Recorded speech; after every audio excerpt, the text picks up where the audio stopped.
Oh yo yo, see. Oh yo, I don't come, I don't show. Aye, aye, see. Oh yo yo, aye, oh yo yo, hey, everybody, everybody.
I don't come, I don't show. Aye, aye, see, oh yeah, J. Martins.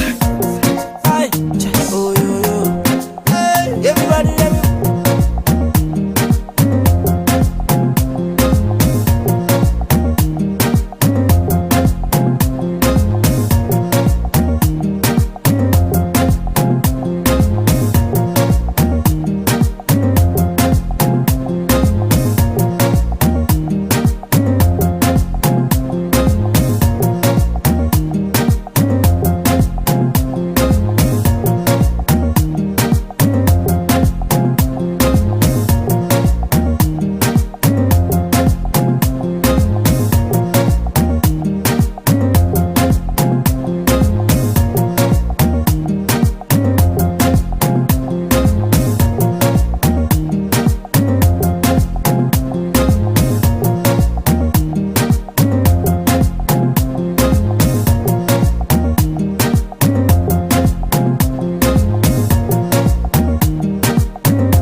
Oh yo yo, see. Oh yo yo, I don't come, I don't show. Aye, aye, see. Oh yeah, J. Martins. aye, oh yo yo, hey, everybody, everybody.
don't come, I don't show. Aye, chai, sit, oh yeah.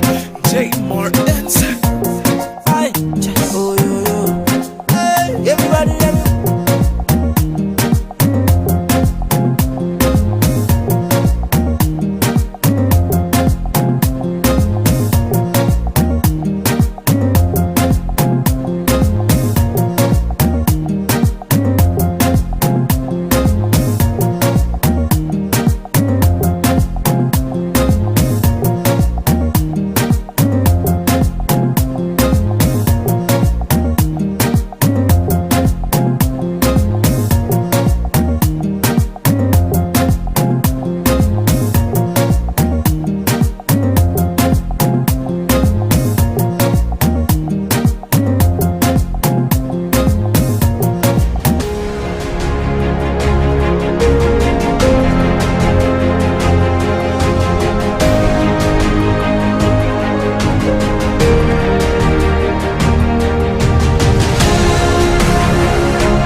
Welcome to Political Pathways, another program on ABN TV. Today we have a brother, a political guru, per se, a philanthropist here with us, High Chief Daniel Chimezie Okeke. Sir, you're welcome. Thank you for having me. Alright, sir, today we actually have a lot for our viewers also. We would like you to introduce yourself. Oh, my name is High Chief Daniel Chimezie Okeke. I am from Bila in Arochukwu local government.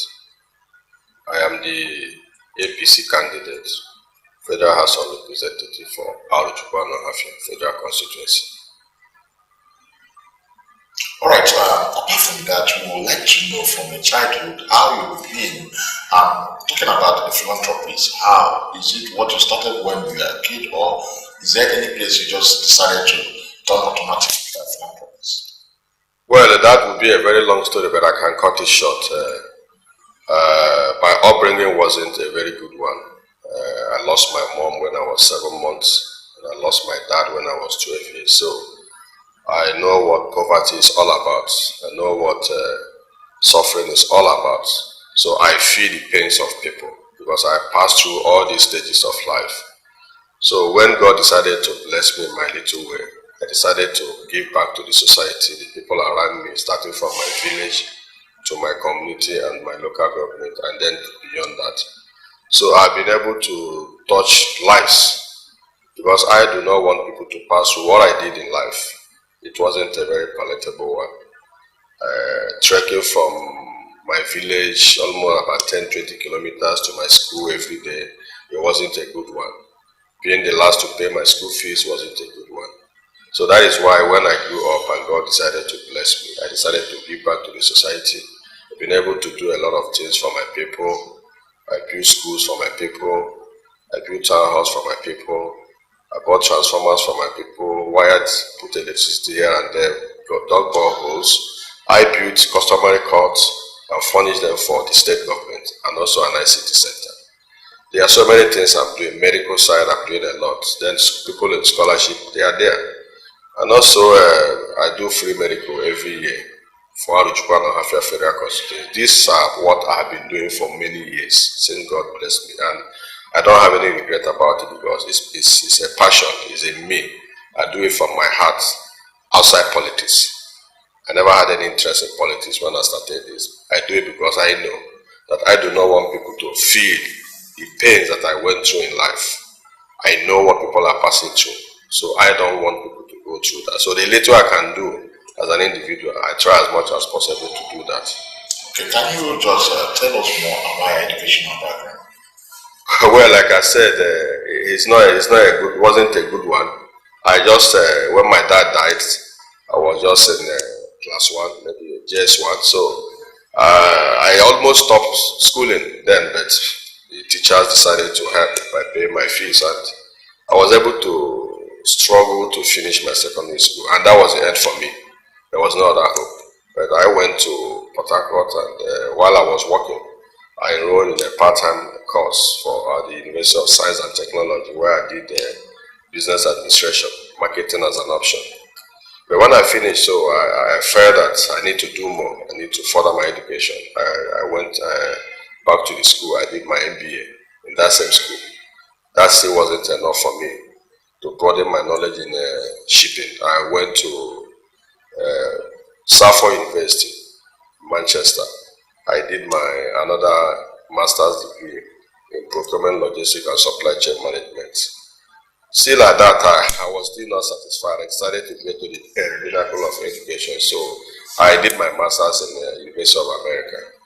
So I think that's the end. I think I don't need much, but I am okay for now. Very interesting. Now let's go back to the business of the day. You have embarked on series of visits to stakeholders in a bid to represent the federal constituency next year. What has the people and the pulse of the people been like? The acceptance has been so amazing, 100% acceptance, because my antecedents speak for me, my achievements speak for me.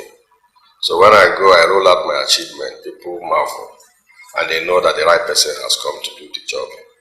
They also know that I'm not just going there to further enrich myself because I'm comfortable already. They also know that I have the passion to touch lives. They also know that there are so many things I can do if I get into government. So that's what differentiates me from others. So the acceptance is very amazing, very, very amazing, and I'm so happy to see how people accept my presence and my presence.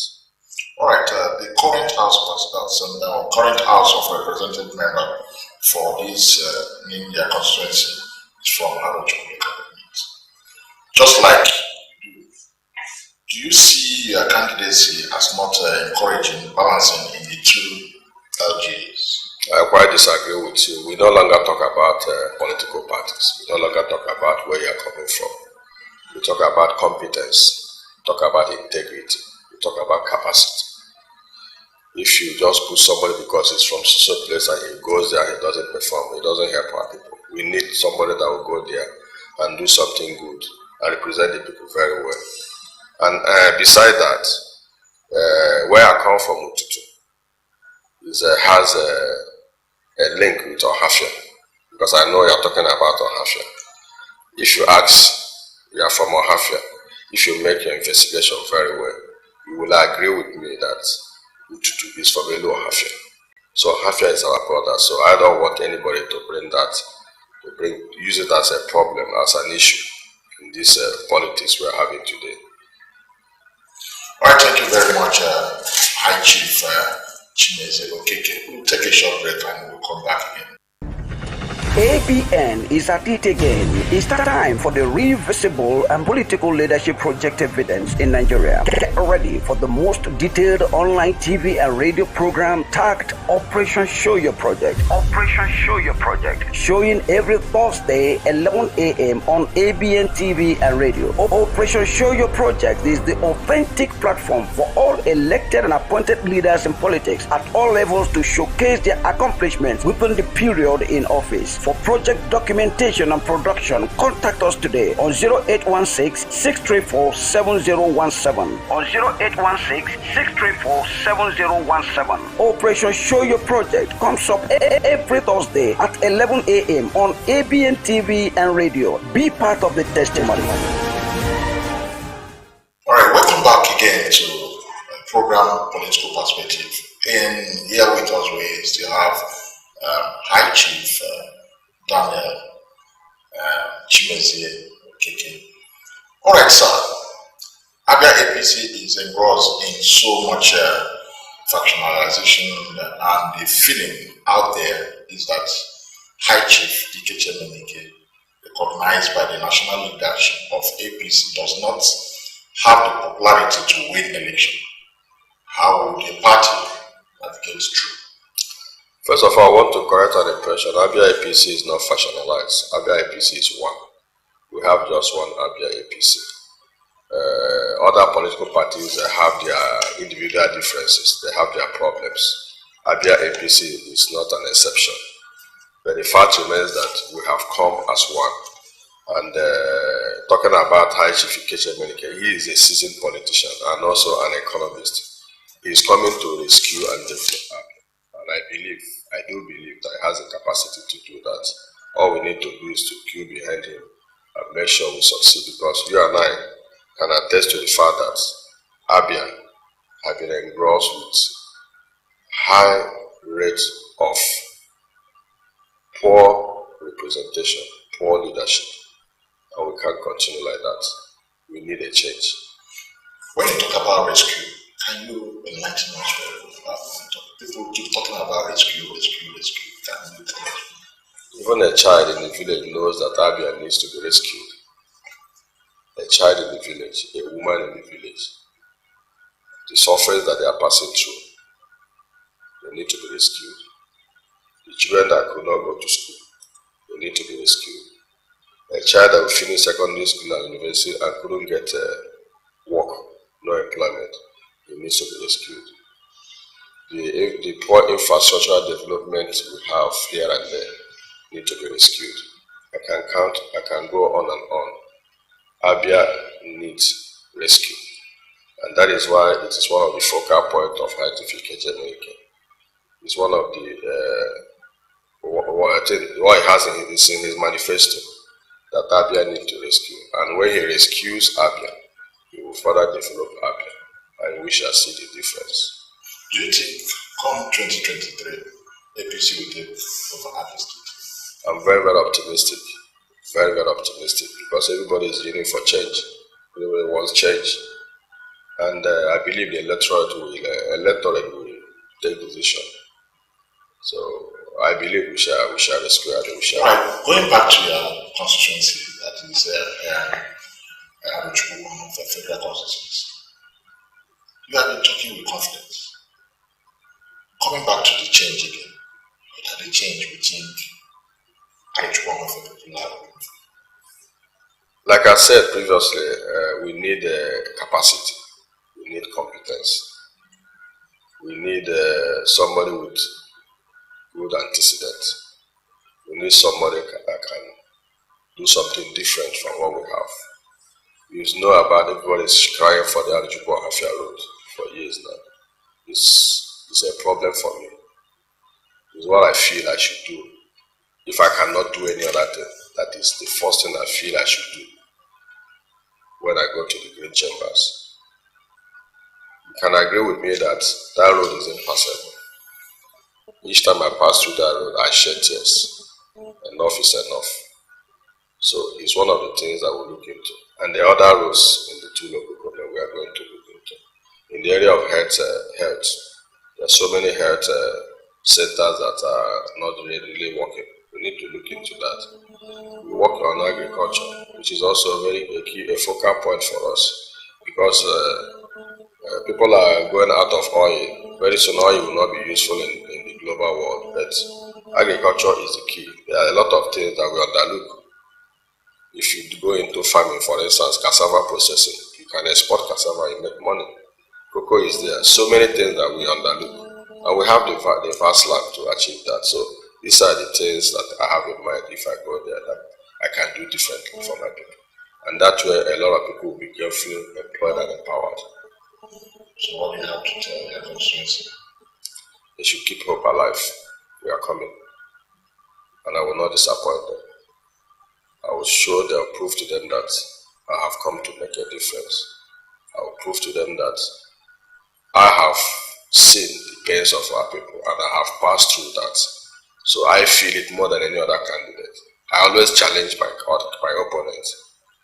I challenge people around that they should go and look inward, do a thorough investigation about the achievement of each candidate.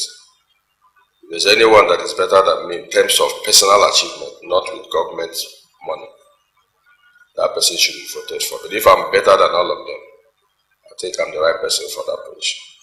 All right, High Chief Daniel Okeke said, keep hope alive. Let's keep hope alive as we end this program today. Thank you for coming, High Chief Daniel Okeke. Thank you for having me.